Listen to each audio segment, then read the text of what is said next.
E se eu te dissesse que a Bíblia registra uma mulher dizendo, com todas as letras, eu sou negra, e sou linda, sem pedir desculpas, sem se diminuir.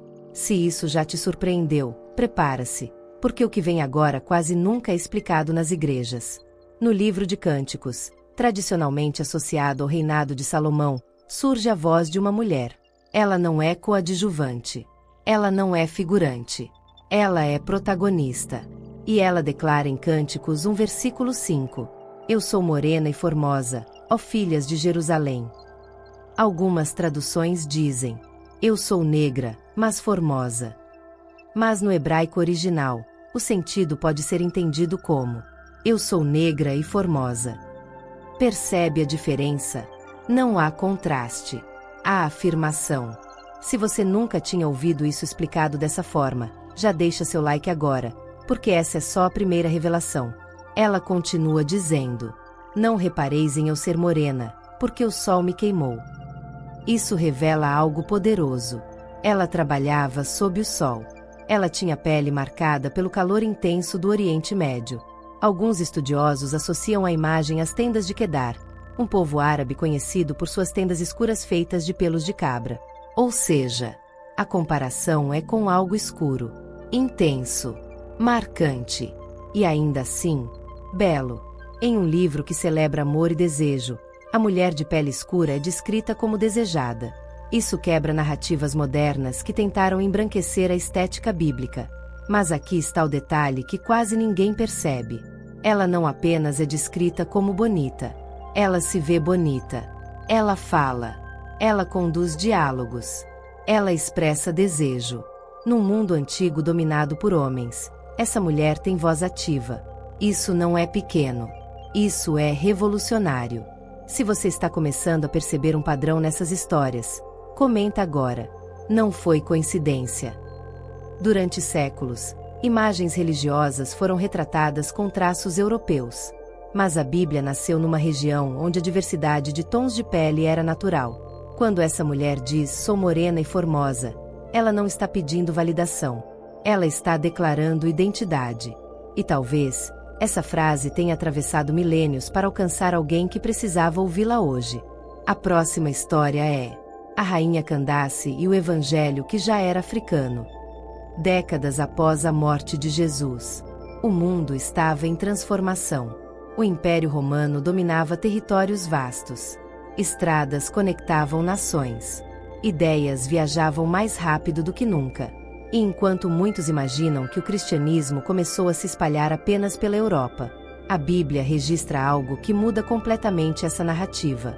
Em Atos 8, surge uma cena silenciosa, mas poderosa. Um homem viaja pelo deserto. Ele não é qualquer homem. É um oficial etíope, administrador de todos os tesouros de uma rainha. Ele viaja além do livro do profeta Isaías. Isso já revela algo impressionante. Ele tinha acesso às escrituras. Ele buscava entendimento. Ele estava espiritualmente inquieto. E ele servia a rainha Candace. Candace não era um nome. Era um título. Título dado às rainhas da antiga Etiópia, região historicamente ligada a Cuxi. Ou seja, enquanto Roma dominava o Mediterrâneo, havia uma mulher governando no coração da África. Uma rainha com estrutura política, economia organizada e autoridade reconhecida. E um de seus principais oficiais estava lendo as escrituras judaicas no deserto. Não era coincidência. Era movimento. O texto diz que o Espírito orienta Filipe a se aproximar da carruagem. Filipe pergunta, entendes o que leis? E ali, no meio da estrada poeirenta, o Evangelho é explicado. O oficial escuta sobre Jesus, sobre cumprimento de profecias, sobre redenção. E então ele vê água, e faz uma pergunta que ecoa até hoje. O que me impede de ser batizado? Nada. Ele é batizado ali mesmo, sem templo, sem plateia, sem cerimônia grandiosa, mas com significado histórico profundo. Isso quer dizer algo que poucos destacam. A fé cristã alcançou a África nos seus primeiros anos, muito antes de se tornar religião oficial do Império Romano. muito antes das grandes catedrais europeias. Já havia um africano levando essa mensagem de volta para sua terra. E por trás dele, uma rainha, uma estrutura feminina de poder.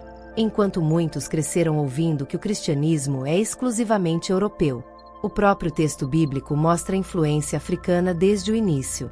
A história sempre esteve lá. Talvez o que faltou foi contá-la por inteiro. A terceira história. A rainha que desafiou o rei. A fama de Salomão ultrapassava fronteiras. Seu nome ecoava entre caravanas, entre mercadores, entre viajantes que cruzavam desertos.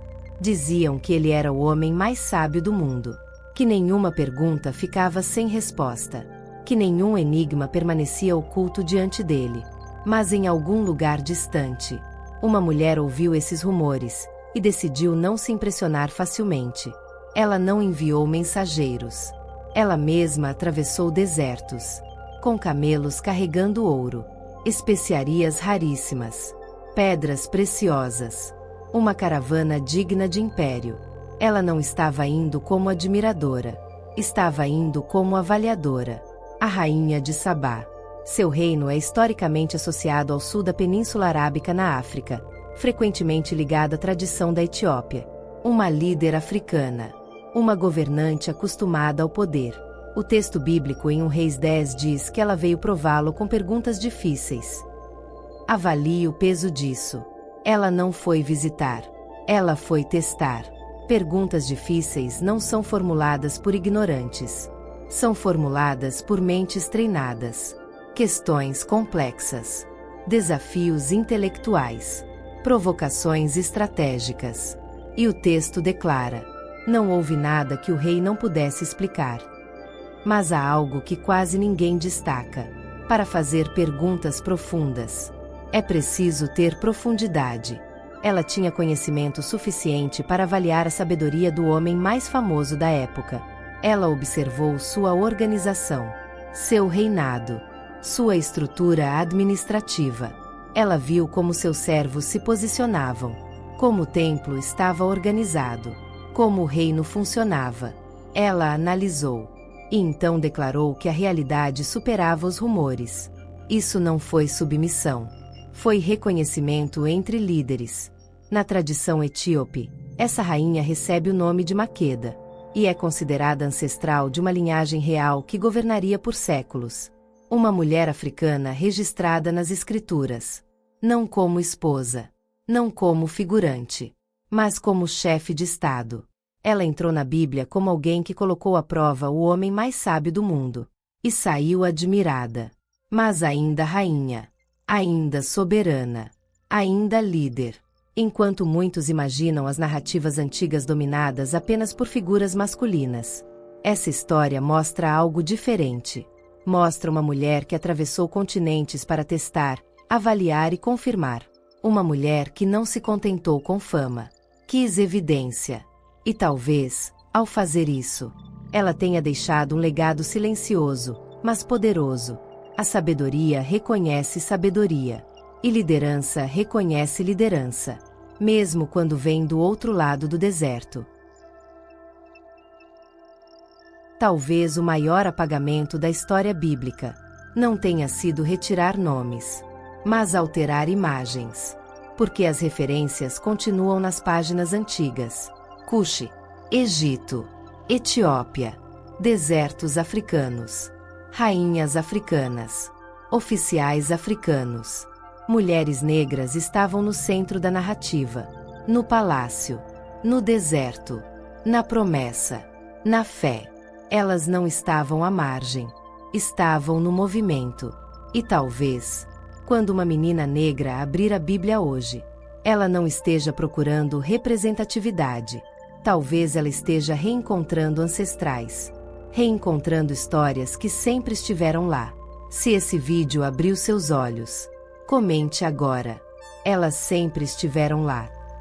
Compartilhe com alguém que precisa ouvir essa história. E prepare-se, porque vamos revelar personagens bíblicos africanos que quase ninguém menciona. E o que você vai descobrir pode mudar para sempre a forma como você enxerga a história da fé.